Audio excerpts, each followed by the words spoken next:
Hello viewers, कैसे हो आप? बहुत अच्छे, बहुत बढ़िया।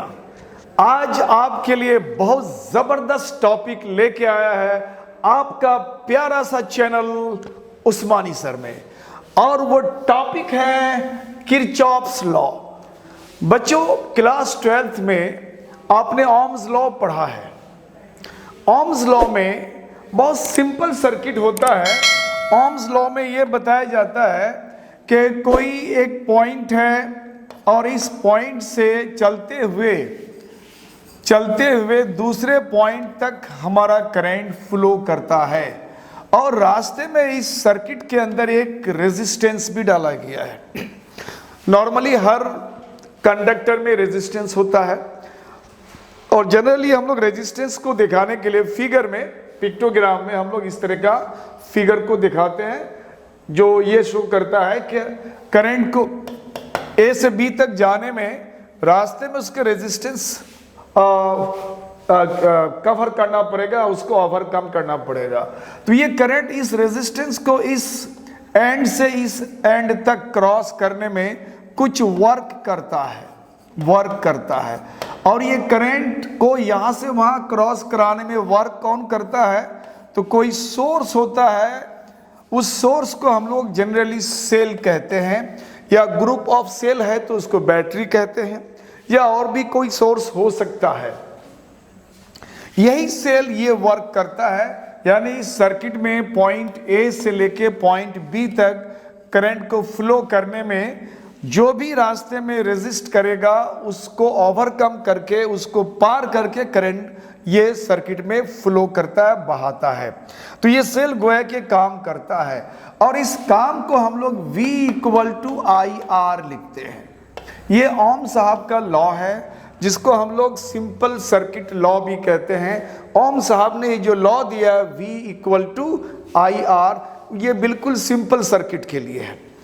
अब कभी कभी होता यह है कि हमारे पास सर्किट काफी कॉम्प्लिकेट होता है ना, बहुत सारे रेजिस्टेंस होगा, मे बी के यहाँ पे एक सेल हमने दिखाया है, इस सर्किट में करंट को फ्लो करने के लिए हमारे पास सोर्स या एक सेल है। कभी कभी होता है कि एक से ज्यादा सेल आपका रहता है, और कभी कभी ऐसा भी होता है कि सेल का अरेंजमेंट इस तरह से रहता है कि एक सेल से निकलने वाले करंट का डायरेक्शन दूसरे सेल के लिए अपोजिट डायरेक्शन बन जाता है। तो इस तरह की कॉम्प्लिकेशंस आपको सर्किट में कभी कभी मिलेगा। तो ये सारे जो कॉम्प्लेक्सिटीज है, कठिनाइयाँ है, ये जो इसमें डिफिकल्टीज है, ये आपको ओम के सिंपल सर्किट से, इस लॉ से ये क्लियर नहीं हो पाता है, वो इसको नहीं कर पाएगा सॉर्ट आउट। तो इसी के लिए किरचॉफ साहब ने 2 लॉ दिया। किरचॉफ साहब ने 2 लॉ कॉम्प्लिकेट सर्किट के लिए दिया। अब हमारे पास कोई भी सर्किट कॉम्प्लिकेट हो, इवन के ओम साहब का जो सिंपल सर्किट है यहाँ भी, यानी ये किरचॉफ्स लॉ हर जगह अप्लीकेबल है। यानी इलेक्ट्रिसिटी में जो भी सर्किट होगा हमारा, चाहे वो सिंपल है, साधारण सा है, या फिर हमारे पास काफी कॉम्प्लिकेट नेटवर्क वाला सर्किट है, वो सब के लिए ये लागू होगा। तो किरचॉफ साहब ने 2 लॉ दिया। एक को बोलते हैं किरचॉफ्स फर्स्ट लॉ, उसको KCL कहते हैं, और दूसरे को बोलते हैं किरचॉफ सेकेंड लॉ, और उसको KVL कहते हैं। तो ये KVL और KCL फुल फॉर्म है KCL का किरचॉफ्स करंट लॉ, और दूसरा है किरचॉफ्स वोल्टेज लॉ। ये दोनों लॉ को बारी बारी से हम लोग देखेंगे और समझने की कोशिश करेंगे। तो ये बहुत ही सिंपल तरीके से आपको बताया जाएगा, बहुत ज़्यादा राउंड अबाउट नहीं करके, बिल्कुल टू द पॉइंट मैं आपको बताऊंगा। अगर बेहतर तरीके से अगर आप चाहते हो कि इसको समझते हुए मेरे साथ साथ आप नोट बनाओ, तो मेरी सलाह यह है कि आप पेन एंड पेपर लेके बैठ जाओ। तो आप इनके साथ साथ अगर आप नोट बनाते हो तो आपको किसी भी चीज़ की ज़रूरत नहीं पड़ेगी। इतनी इजी वे में ये किरचॉफ्स का KCL और KVL आपको क्लियर हो जाएगा, ज़रा भी कहीं दिक्कत नहीं होगा। आराम से, इत्मीनान से आप नोट्स भी बना सकते हो। तो लेट्स स्टार्ट KCL यानी किरचॉफ्स करंट लॉ। किरचॉफ साहब का जो ये फर्स्ट लॉ है, जिसको हम करंट लॉ भी कहते हैं, इस लॉ को हम लोग कभी कभी जंक्शन लॉ भी कहते हैं। Kirchhoff's junction law. Junction law क्यों कहते हैं उसको मैं यहाँ बताऊंगा, क्योंकि उनका जो फंक्शन है जंक्शन पर ही होता है, इसलिए इसको हम लोग इसको जंक्शन लॉ भी कहते हैं। और इस लॉ का एक स्टेटमेंट है, क्योंकि हर एक लॉ का स्टेटमेंट होता है, तो इस लॉ का केसीएल का स्टेटमेंट है the algebraic sum of all currents meeting at a point at a junction या at a point is zero. कहता है किसी भी सर्किट में कोई अगर जंक्शन हो, कोई ऐसा पॉइंट हो जहां पे बहुत सारे करंट आके मिलते हैं या बहुत सारे करंट वहां से बाहर की तरफ जाते हैं, तो उस पॉइंट को हम लोग जंक्शन पॉइंट कहते हैं।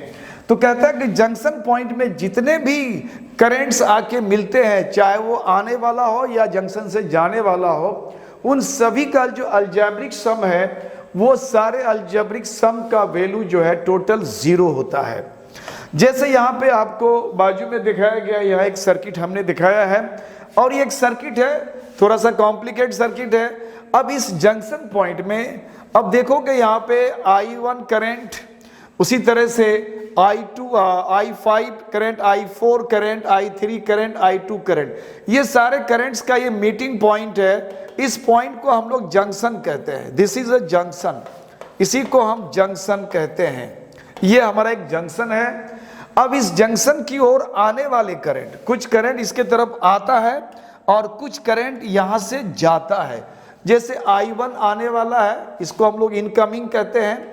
उसी तरह से I3 भी इनकमिंग है और I5 इनकमिंग है। तो अगर हम इसको देखेंगे कि हमारे पास इनकमिंग करंट्स कितने हैं, तो इनकमिंग करंट्स हो गया, इनकमिंग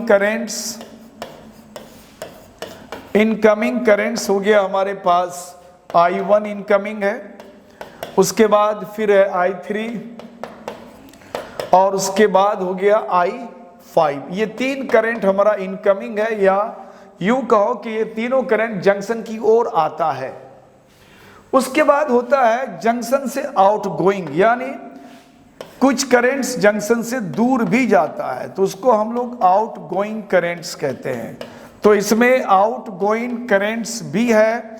अब यहां देखना है कि कौन कौन करंट्स जो जंक्शन से दूर जाता है। तो यहां पे I2 करंट है, उसके बाद यहां पे I4 करंट है। ये दो करंट ऐसा है जो जंक्शन से दूर जाता है, तो इसको हम लोग आउटगोइंग करंट्स कहते हैं। तो आउटगोइंग करंट्स हो गया हमारा I2 प्लस I4।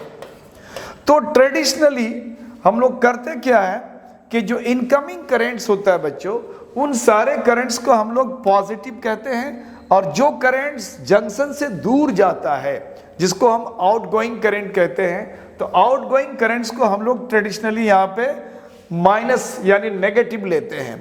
ये साइन रूल का एक कन्वेंशन है।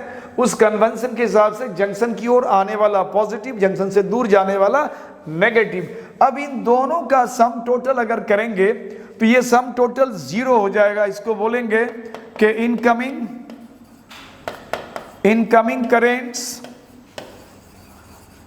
प्लस आउटगोइंग करेंट्स, जितने भी आउटगोइंग करेंट्स है, आउटगोइंग करेंट्स, इन सब का जो अलजेब्रिक सम्स है, ये सब का अलजेब्रिक सम जीरो हो जाएगा।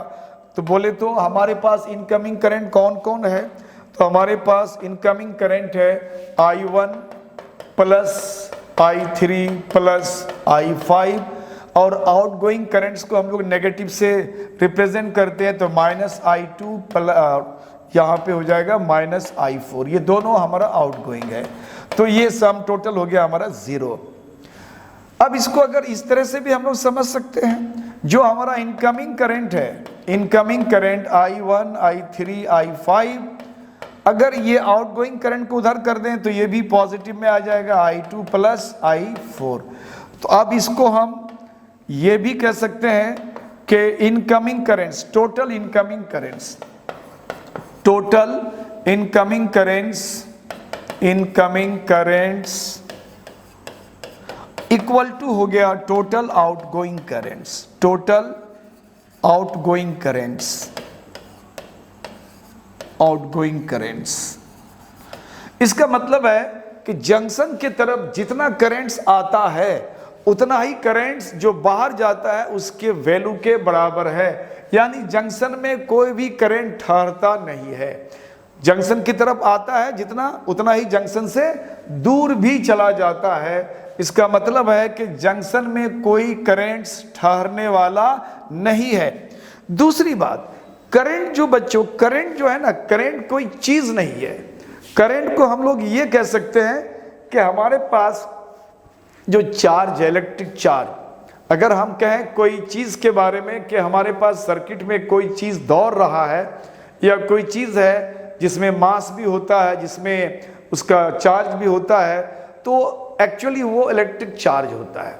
तो इलेक्ट्रिक चार्ज के अगर हम बेसिक चार्ज की तरफ चले जाते हैं तो हम लोग इलेक्ट्रॉन की बात करते हैं कि इलेक्ट्रॉन एक बेसिक चार्ज के लिए हम इलेक्ट्रॉन को रिप्रेजेंट करते हैं, और उसमें इलेक्ट्रॉन के अंदर मास होता है 9.1 10⁻³ kg। इलेक्ट्रॉन के अंदर नेगेटिव चार्ज भी होता है -1.6 10⁻⁻19 कूलम। इट मीन्स कि अगर हम चार्ज की बात करें, कहीं ना कहीं बेसिकली हम उस चार्ज के मास की भी कल्पना करते हैं, और कॉन्सेप्चुअली वहाँ मास भी आ जाता है। तो कहने का मतलब है कि अगर हम बोलते हैं कि किसी जंक्शन की ओर कुछ करंट आता है और कुछ करंट बाहर की तरफ जाता है, तो जितना आने वाला है उतना ही जाने वाला है। तो जंक्शन में कोई भी ठहरने वाला कुछ नहीं है। अगर हम बोलें ठहरने वाला क्या चीज है तो बोलेंगे इलेक्ट्रिक चार्ज। चूंकि इलेक्ट्रिक चार्ज जो है जब जंक्शन की तरफ आता है, आते हुए जो उसका स्टेट है, पोजीशन है, उस बहते हुए आते हुए पोजीशन को ही हम करंट कहते हैं। इसका मतलब है कि जंक्शन की तरफ अगर कोई करंट आता है, इट मीन्स कहते हैं इलेक्ट्रिक चार्ज जंक्शन की तरफ आता है, फ्लो करता है, और बोलते हैं कि कोई करंट जंक्शन से दूर जाता है, तो इसका मतलब हम ये कहते हैं कि कोई इलेक्ट्रिक चार्ज जंक्शन से दूर जाता है। तो जितना आता है उतना जाता है। तो हम यहाँ कहेंगे कि कोई चार्ज यहाँ पे आके कंज्यूम नहीं होता है, या कोई चार्ज, यूँ कहते हैं कि कोई चार्ज यहाँ पे स्टे नहीं करता है। तो ये जो हमारा लॉ है, जिसको हम किरचॉफ्स का प्रथम नियम, फर्स्ट लॉ कहते हैं, या किरचॉफ्स करंट लॉ कहते हैं, केसीएल कहते हैं, या इसी को हम लोग जंक्शन लॉ कहते हैं। ये लॉ जो है इलेक्ट्रिक चार्ज के कंजर्वेशन प्रिंसिपल पर बेस्ड है। तो हम इसको एनबी में इस तरह से लिख सकते हैं कि ये जो हमारा केसीएल है, केसीएल ये जो लॉ है किरचॉफ्स करंट लॉ, इनफैक्ट ये is law of conservation of electric charge, यानी किरचॉफ्स का जो फर्स्ट लॉ है उस लॉ को हम लोग law of conservation of electric charge भी कहते हैं। तो this is about Kirchhoff's first law, Kirchhoff's current law, या किरचॉफ्स जंक्शन लॉ। अब किरचॉफ साहब का दूसरा लॉ आता है जिसको हम लोग केवीएल कहते हैं। तो केवीएल यानी किरचॉफ्स वोल्टेज लॉ, इस लॉ को हम लोग लूप लॉ भी कहते हैं। क्योंकि यहाँ पे हम लोग देखेंगे, यहाँ अक्सर हम लोग लूप की बात करेंगे, जो कॉम्प्लिकेट सर्किट को जब हम लोग सॉल्व करते हैं ना, तो एक एक लूप को, एक एक क्लोज सर्किट को हम लोग अलग करके उस पर काम करते हैं, और उस क्लोज सर्किट का जो फिगर होता है उसको कहीं ना कहीं वो लूप के फॉर्म में होता है, इसलिए इसको हम लोग लूप लॉ भी कहते हैं। और इसका स्टेटमेंट है बच्चों, the algebraic sum of all the voltages in a loop of electric circuit is 0। यानी किसी भी इलेक्ट्रिक सर्किट के अंदर अगर लूप है, उस लूप के अंदर जितने भी वोल्टेजेस हैं, वो सारे वोल्टेजेस का जो अलजेब्रिक सम है वो टोटल अलजेब्रिक सम 0 होता है। तो एक चीज यहाँ पे समझना ये है कि हमारे क्लोज सर्किट में वोल्टेजेस कितने प्रकार के हो सकते हैं। तो क्लोज सर्किट में बच्चों वोल्टेजेस जो है वो 2 प्रकार के हो सकते हैं। एक वोल्टेज तो होगा जहां पे हमारा करंट यानी इलेक्ट्रिसिटी का कंजप्शन होता है, जिसको हम लोग रेजिस्टेंस कहते हैं। एक वोल्टेजेस होता है हमारा रेजिस्टेंस के पास, रेजिस्टेंस जहां पे हमारे सर्किट में जहां जहां रेजिस्टेंस होगा वहां पे रेजिस्टेंस के लिए हम वोल्टेज का इस्तेमाल करते हैं वहां पे। दूसरा एक हमारा एक सोर्स होता है, यानी करंट को सर्किट में बहाते हुए बनाए उसके मेंटेन करने वाला एक सोर्स होता है जिसको सेल कहते हैं। तो दूसरा हमारा सोर्स, इसको हम लोग सेल कहते हैं। और सेल के लिए यहाँ ईएमएफ की बात करते हैं। तो ईएमएफ को हम लोग वोल्टेज में इसका जो एसआई यूनिट होता है बच्चों, ये वोल्ट होता है, इसलिए इसको हम लोग वोल्टेज कहते हैं। और करंट को अगर रेजिस्टेंस को अगर हमने करंट को और रेजिस्टेंस को अगर हम मल्टीप्लाई कर देते हैं तो ओम्स लॉ के हिसाब से V इक्वल टू क्या होता है, आई आर। तो इस करंट और रेजिस्टेंस का जो प्रोडक्ट फॉर्म है तो इसको हम लोग वोल्ट कहते हैं, पोटेंशियल डिफरेंस कहते हैं, या सिंपल भाषा में इसको वोल्टेज कहते हैं।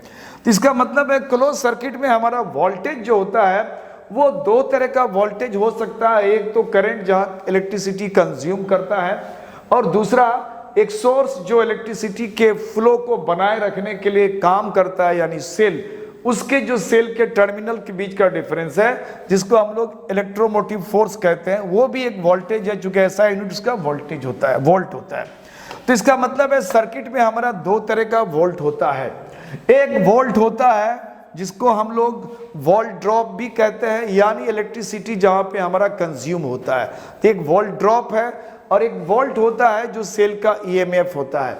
तो जितने भी कंज्यूम इलेक्ट्रिसिटी जिस सर्किट में इलेक्ट्रिसिटी कंज्यूम होता है, इट मीन्स कि वहां पे रेजिस्टेंस होता है, रेजिस्टेंस उसको कंज्यूम करता है। वैसे भी किसी सर्किट में कहीं पर भी जो इलेक्ट्रिकल अप्लायंसेस है, जो इलेक्ट्रिसिटी से चलता है, या यूं कहो कि इलेक्ट्रिसिटी को वो खर्च करता है, कंज्यूम करता है, तो उस पॉइंट को सर्किट में हम लोग वहां पे रेजिस्टेंस से उसको रिप्रेजेंट करते हैं, वहां ऐसा कुछ फिगर नहीं देते हैं। तो इसका मतलब है कि एक तो हो गया कि जो भी जहां भी इलेक्ट्रिसिटी कंज्यूम होता है वहां का वोल्टेज, सिंपल भाषा में अगर समझना है तो कौन सा वोल्टेजेस, तो वोल्टेजेस जहां पे कंज्यूम होता है इलेक्ट्रिसिटी, जहां पे कंजप्शन होता है वहां पे वो प्लस जो सोर्सेस से मिलता है जिसको ईएमएफ कहते हैं, ये दोनों का सम टोटल क्या होगा, 0 हो जाएगा। और फाइनली हम लोग इसको ये भी कह सकते हैं कि जितना भी ईएमएफ, यानी हमारे सर्किट में जो सोर्स प्रोवाइड करने वाला है सेल के ईएमएफ, ये टोटल ईएमएफ का जो वैल्यू होता है, टोटल ईएमएफ का जो वैल्यू होता है वो टोटल वोल्टेजेस के बराबर होता है जहां जहां पे हम लोग कंजप्शन करते हैं, यानी रेजिस्टेंस लगा करके उसका खपत करते हैं। वो टोटल कंजप्शंस वोल्टेजेस का जो वैल्यू होता है सम टोटल, उस सर्किट में जितने भी सेल्स हैं उसके टोटल ईएमएफ के सम के बराबर होता है। तो चाहे तुम इसको ऐसे भी देख सकते हैं, या हम लोग इस स्टेटमेंट के हिसाब से कह सकते हैं कि जहां जहां वोल्टेजेस होगा क्लोज सर्किट में, उस सारे वोल्टेजेस का अलजेब्रिक सम निकाल करके इसको 0 कर लेते हैं। अब यहाँ पे एक साइन कन्वेंशन है। साइन कन्वेंशन ये है कि जब हम वोल्टेजेस को जोड़ने का काम करते हैं तो वहाँ एक साइन की बात करते हैं हम लोग। जिस तरह से हमने जंक्शन लॉ में बताया कि जंक्शन लॉ में जब कोई भी करंट जंक्शन की तरफ आता है तो उसको पॉजिटिव ट्रीट करते हैं, और जो करंट जंक्शन से दूर जाता है तो उसको नेगेटिव ट्रीट करते हैं। एज ए होल सारे पॉजिटिव नेगेटिव का सम टोटल को वैल्यू को हम लोग 0 कहते हैं, जो हमारा फर्स्ट लॉ है, यानी केसीएल है। अब केवीएल में क्या है, तो केवीएल में यहाँ पे पोटेंशियल डिफरेंसेस या वोल्टेजेस की बात होगी, और उस वोल्टेजेस के साइन कन्वेंशन को कुछ इस तरह से हम लोग समझने की कोशिश करते हैं। हमारे पास दो तरह की बात होगी। दो तरह की बात यह है कि एक तो ये होगा कि पोटेंशियल ड्रॉप की बात होगी। पोटेंशियल ड्रॉप हम लोग इसको कहते हैं कि जहां पे पोटेंशियल घटने की बात है, तो पोटेंशियल घटने की बात नॉर्मली होता है कि हाई से लो की तरफ जब हम बढ़ते हैं तो उसको पोटेंशियल ड्रॉप कहते हैं। अगर ऐसा है तो ये पॉजिटिव ट्रीट किया जाता है, और पोटेंशियल राइज का मतलब लो से हाई की तरफ चलते हैं तो उसको पोटेंशियल राइज कहते हैं, उसको नेगेटिव ट्रीट किया जाता है। तो इसको मैं फर्दर और क्लियर करता हूँ ये क्या होता है राइज एंड ड्रॉप। लेकिन ये जो कॉन्सेप्ट है, ये कॉन्सेप्ट हमारे प्रिय सर जिसके पास मैंने पढ़ा है, वो सर के हिसाब से है बाई एससी वर्मा की। ये जो कॉन्सेप्ट है, ये कॉन्सेप्ट हमारे एससी वर्मा सर का दिया हुआ है, उसी सर से ये हम ये कॉन्सेप्ट लेते हैं। लेकिन हम लोग कॉन्सेप्ट्स को चेंज करते हैं, क्योंकि एनसीईआरटी में जो हमारा कॉन्सेप्ट है बच्चों, वो थोड़ा डिफरेंट कॉन्सेप्ट है। तो केवीएल की जब बात करते हैं, तो जब इस लॉ को हम यूज करेंगे, यहां भी हमारा साइन कन्वेंशन आएगा। अब ये साइन कन्वेंशन में दो बात आएगी, एक पोटेंशियल ड्रॉप और एक पोटेंशियल राइज। पोटेंशियल ड्रॉप में SC Verma sir positive consider करते हैं और पोटेंशियल राइज में SC Verma sir negative treat करते हैं। अब ये पॉजिटिव और नेगेटिव का कॉन्सेप्ट क्या है, potential drop and potential rise का क्या कॉन्सेप्ट है, तो इस कॉन्सेप्ट को मैं थोड़ा सा यहाँ क्लियर कर दूं, समझ में आ जाएगा। फर्ज करो सपोज दैट हमारे पास एक सर्किट है इस तरह से, ये रेजिस्टेंस है और यहाँ पे हमने एक रेजिस्टेंस R डाल दिया, एक पॉइंट A लिया और एक पॉइंट यहाँ से B लिया, और करंट इधर की तरफ फ्लो करता है। अब जब हम वोल्टेजेस को हम जोड़ने का काम करते हैं किसी भी लूप में, तो लूप का एक डायरेक्शन होता है कि हम उस लूप के तरफ, मान लो हमारे पास इस तरह का लूप है सर्किट में, और उस लूप में कहीं कहीं रेजिस्टेंस है, कहीं कहीं हमारा सेल लगा हुआ है, तो हमारे पास ऑप्शन है कि चाहे तो लूप में हम ऐसे चल सकते हैं या फिर एंटी क्लॉकवाइज चल सकते हैं।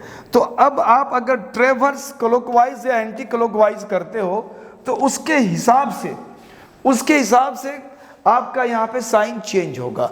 अगर आप ट्रेवर्स इधर करते हो, ये ट्रेवर्स का डायरेक्शन है, लूप में आप ऐसे चल रहे हो, लूप में ऐसे चल रहे हो, तो अब यहाँ देखना है कि करंट आपका इधर चल रहा है, A से B चल रहा है, और करंट जब एक पॉइंट से दूसरे पॉइंट में जाता है, तो ये ऑब्वियसली ये हाई पोटेंशियल पॉइंट होता है, और हाई से वो लो पोटेंशियल की तरफ जाता है। तो अगर ये हाई से लो की तरफ जाता है, तो इसको हम लोग पोटेंशियल ड्रॉप कहते हैं। ऑब्वियसली हाई से अगर लो की तरफ जाता है, तो इसको हम लोग पोटेंशियल ड्रॉप कहते हैं। अगर पोटेंशियल ड्रॉप है, तो इसका मतलब है कि ड्रॉप का मतलब लॉस हो गया, यानी हमारा लॉस हो रहा है। लॉस का मतलब हम लोग नेगेटिव ट्रीट करते हैं, यानी करंट जिस डायरेक्शन में फ्लो करता है और उसी डायरेक्शन में आप अगर चलते हो उस लूप में, तो आपका जो डायरेक्शन है पोटेंशियल ड्रॉप की तरफ है, और ड्रॉप का मतलब लॉस, और वहां पे हम लोग नेगेटिव लेते हैं। यानी इस पॉइंट पर अगर हम वोल्टेज की बात करते हैं, यानी I इंटू R कहते हैं, तो इसमें हम माइनस लगा देंगे। बिल्कुल इसी तरह से मान लो ये हमारा करंट A से B की तरफ फ्लो करता है, रेजिस्टेंस R है और करंट I है, लेकिन ट्रेवर्स हम इधर चलते हैं, उल्टा चलते हैं, लूप में हम इधर से इधर चल रहे हैं। तो लूप में जो हम चल रहे हैं, ट्रेवर्स कर रहे हैं, वो किधर से कर रहे हैं, ऑब्वियसली करंट इधर से उधर जा रहा है, तो ये हाई पोटेंशियल है, क्योंकि ऊपर से नीचे की तरफ पानी फ्लो करता है, हाई लेवल से लो लेवल की तरफ। उसी तरह से हमारा करंट जो हाई पोटेंशियल से लो पोटेंशियल की तरफ हमारा करंट फ्लो करेगा, तो ये हाई से लो की तरफ हमारा करंट जा रहा है। लेकिन हम ट्रेवर्स कर रहे हैं उल्टी डायरेक्शन में, यानी लो से हम हाई की तरफ जा रहे हैं। तो लो से जब हाई की तरफ जा रहे हैं, तो पोटेंशियल राइज हो रहा है। आप लो से हाई की तरफ जा रहे हो, तो ऑब्वियसली लो से हाई जा रहे हैं, तो क्या है, पोटेंशियल राइज किया। तो यहाँ पे हम लोग बोलते हैं पोटेंशियल यहाँ पे राइज किया। राइज करने का मतलब है आपको गेन हुआ, यानी नीचे से ऊपर जा रहे हो तो गेन हुआ आपको, यानी लॉस नहीं हुआ, गेन हुआ, और गेन को हम पॉजिटिव कहते हैं। यानी इस पॉइंट पे अगर हम वोल्टेज की बात करेंगे, यानी करंट मल्टीप्लाइड रेजिस्टेंस, तो इसको हम लोग पॉजिटिव ट्रीट करेंगे। तो ये तो हुआ सर्किट में जहां रेजिस्टेंस लगा हुआ, यानी इलेक्ट्रिसिटी जहां पे हम कंज्यूम करते हैं, वहां के वोल्टेजेस का ये साइन कन्वेंशन हुआ। अब हम देखते हैं, क्योंकि हमारे सर्किट में वोल्टेज के शक्ल में हमारा सेल भी लगा रहता है, यानी सेल के साथ क्या मामला आता है उसको देखते हैं। तो बच्चों, जो सेल होता है, वो सेल का ये सिंबल है, ये पॉजिटिव टर्मिनल, ये नेगेटिव टर्मिनल है, ये नेगेटिव और ये पॉजिटिव। पॉजिटिव टर्मिनल को हम लोग हाई पोटेंशियल पॉइंट कहते हैं और नेगेटिव को हम लोग लो पोटेंशियल पॉइंट कहते हैं। अब जनरली हम लोग दिखाते ये हैं कि अगर हम ट्रेवर्स करते हैं, जैसे हम लोग करंट के डायरेक्शन को दिखाने की बात करते हैं, तो जनरली करंट का डायरेक्शन क्या दिखाते हैं कि ये जो हाई पोटेंशियल यानी पॉजिटिव टर्मिनल है उससे करंट इधर की तरफ फ्लो करता है। और अगर कभी कभी ऐसा होता है कि सर्किट में हम लोग कभी कभी करंट का डायरेक्शन को पलट देते हैं, तो डिपेंड करता है सर्किट के वैल्यू पर, उसको हम लोग बात करेंगे जब जाएंगे उस लूप में तो वहाँ बताएंगे। तो यहाँ पे हमारा इस सेल का वोल्टेज यानी EMF E है। अब डिपेंड करता है कि हम चल किधर रहे हैं, क्या हम इधर की तरफ चल रहे हैं, इधर की तरफ ट्रेवर्स कर रहे हैं। ये ट्रेवर्स का मतलब आप सर्किट में किस डायरेक्शन में घूम रहे हो, ट्रेवर्सल डायरेक्शन, इसको ट्रेवर्सल डायरेक्शन भी कह सकते हैं हम लोग, यानी जिधर से आप सर्किट में घूम रहे हो। अगर इधर चल रहे हो तो अब ये देखना है कि आप किधर से किधर चल रहे हो, यानी हाई से लो की तरफ चल रहे हो। हाई के लो की तरफ चलते हैं तो इसको हम लोग बोलते हैं पोटेंशियल ड्रॉप हो गया।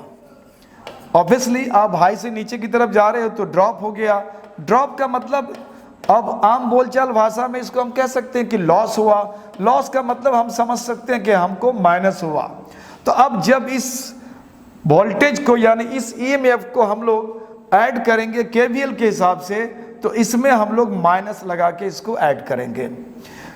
इसी तरह से अगर हमारा सेल के साथ मामला कुछ ऐसा है, इलेक्ट्रोमोटिव फोर्स हमारा ये है, अब हमने ट्रेवर्स का डायरेक्शन चेंज कर दिया।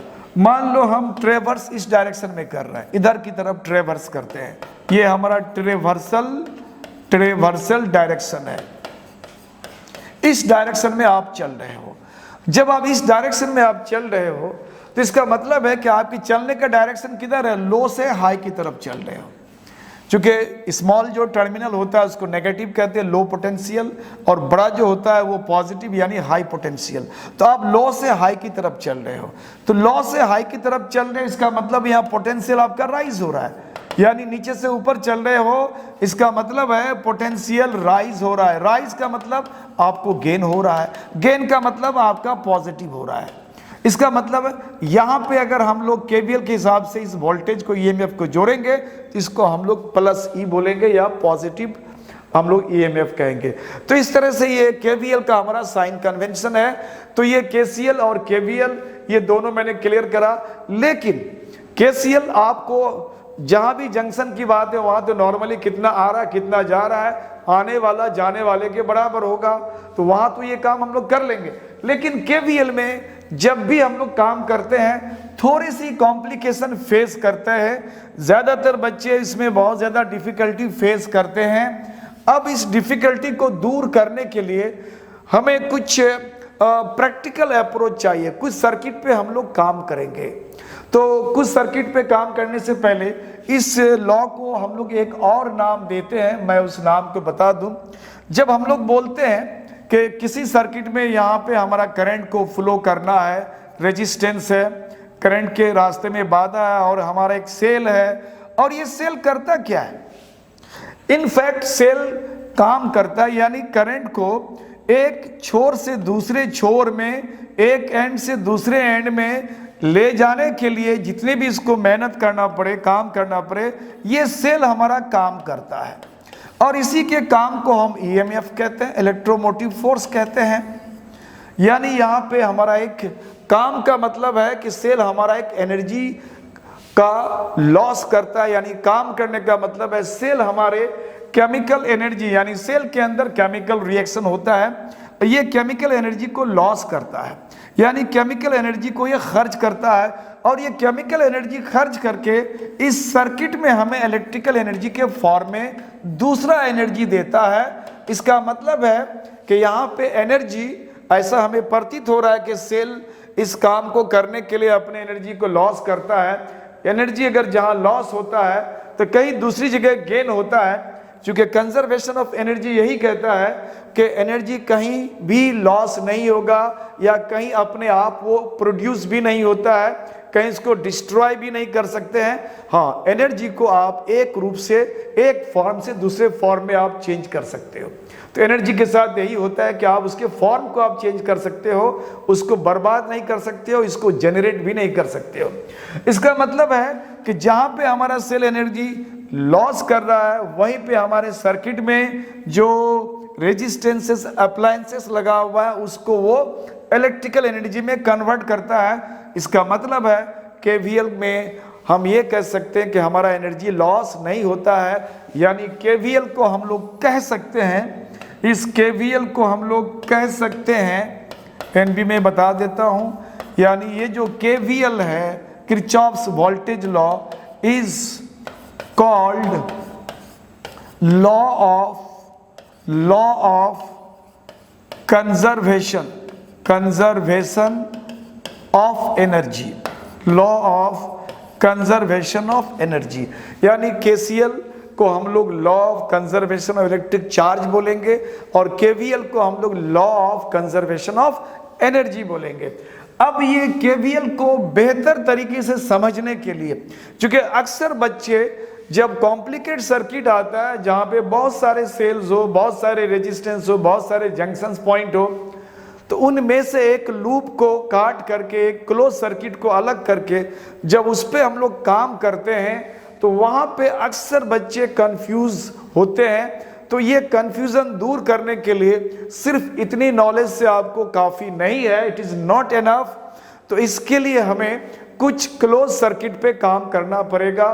तो आप हमारे साथ इस तरह से बने रहें। इसके बाद जो मेरा अगला वीडियो, मेरा अगला लेक्चर आने वाला है, वहां पे मैं इस केवीएल को बेहतर तरीके से क्लियर कर दूंगा। आप किसी भी टफ से टफ, डिफिकल्ट से डिफिकल्ट, यानी जितना भी कॉम्प्लिकेट सर्किट दे दे, आप उस कॉम्प्लिकेट सर्किट को बहुत ही आसान तरीके से चुटकी बजाते हुए उसको आप शॉर्ट आउट कर सकते हो। तो अगला जो मेरा लेक्चर आने वाला है बच्चों, वो केवीएल पर स्पेशली अलग अलग सर्किट पे मैं काम करूंगा और बताऊंगा कि इस सर्किट पे आपको कैसे जज करना है, किन किन बातों का ध्यान रखना है, क्या क्या प्रिकॉशन रखना है, सो दैट कि आप कहीं चूक नहीं करें। तो इस तरह से आप मेरे साथ बने रहें। अगर आप न्यू व्यूवर्स हो तो हमारे चैनल को सब्सक्राइब करके बेल आइकन को प्रेस कर दें, जिससे जो भी नए नए वीडियोस, लेक्चर्स अपलोड किया जाएगा वो आपको ऑटोमेटिकली मिल जाएगा। Thank you for watching my channel, keep it up.